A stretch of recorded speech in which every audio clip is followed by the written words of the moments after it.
اعوذ باللہ من الشیطان الرجیم بسم اللہ الرحمن الرحیم وَإِذَا مَرِضْتُ فَهُوَ يَشْفِينِ جب میں بیمار ہوتا ہوں تو عرش والا شفا دیتا ہے۔ یقیناً اس بات پر سب کا عقیدہ ہے کہ بیماری کے بعد شفا دینے والا عرش والے کی ذات ہے، وہ رحیم ہے، وہ کریم ہے، وہ شفیق ہے، وہ عظیم بادشاہ ہے۔ تو آج اس موضوع پر رب کو شائع کرنے کا موقع ملا ہے، وہ ہے پیاز۔ پیاز فارسی میں بولا جاتا ہے۔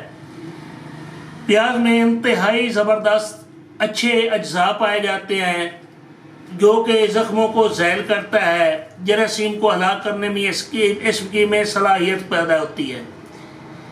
یہ ہاضم بھی ہے، محلل بھی ہے، منفع بلغم بھی ہے، قوت باہ میں استعمال انتہائی درجے کا ہوتا ہے۔ اور اگر ہم دوپہر کے وقت اسے کھانے کے درمیان یا کھانے کے ساتھ بطور سلاد استعمال کریں تو ہماری قوت انتہائی بڑھے گی اور ویسے مردانہ قوت ہوگی جیسے ہم اکرکرا یا دیگر چیزیں کھا رہے ہیں۔ ہماری بات نصیبی کہ ہم ان چیزوں کا استعمال نہیں کرتے، ہوٹلوں پہ جاتے ہیں، بازاروں میں جاتے ہیں تو اس کا استعمال کرتے ہیں جبکہ ہم گھروں میں نہیں کرتے۔ تو ہمیں گھر میں استعمال کرنا چاہیے، قوت باہ کے لیے بہت زبردست چیز ہے۔ محلل ریاء ہے، ری کو خارج کرتی ہے، اس کے ساتھ ہوا آتی ہے، بدبودار گندگی راج ہو جاتا ہے۔ ان چیزوں کے استعمال سے حالت سفر میں آب و ہوا کے اختلاف کو ختم کرنے کے لیے اس کا استعمال کیا جاتا ہے۔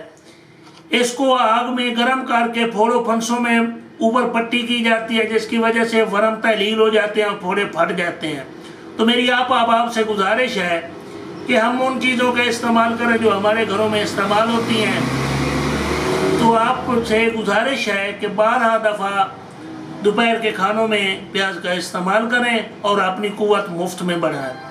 یہی آپ کے لیے پیغام ہے، اور اس طرح ہمارے چینل کو لائک کریں، سبسکرائب کریں تاکہ ہماری لیٹسٹ ویڈیوز جو آپ تک شیئر ہو سکیں۔